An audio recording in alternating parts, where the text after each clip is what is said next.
Welcome back to my new channel. আশা করি সবাই ভালো আছো, আমিও ভালো আছি।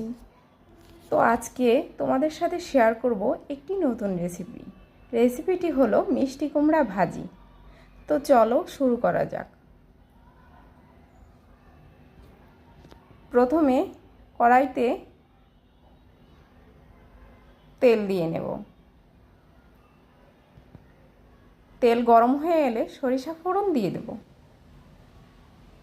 তারপরে পেঁয়াজ কাঁচামরিচ দিয়ে দেব, একটা শুকনো লঙ্কাও দিয়ে দেব। একটু ভালো করে ভেজে নিব, লাল লাল করে। তারপরে কুচানো মিষ্টি কুমড়াগুলাও দিয়ে দেব। একটু ভালো করে নাড়িয়ে চাড়িয়ে নিব। এরপর পরিমাণ মতো লবণ দিয়ে দেব, পরিমাণ মতো হলুদ গুঁড়া দিয়ে দেব। একটু নাড়িয়ে চাড়িয়ে ঢাকনা দিয়ে রেখে দিব 5 মিনিট লো আঁচে।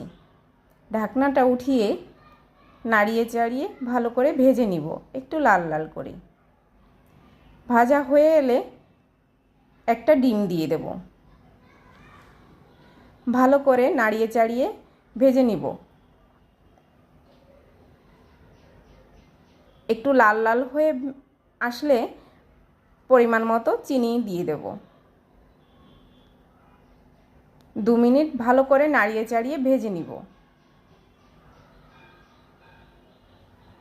এরপর নামিয়ে নিব।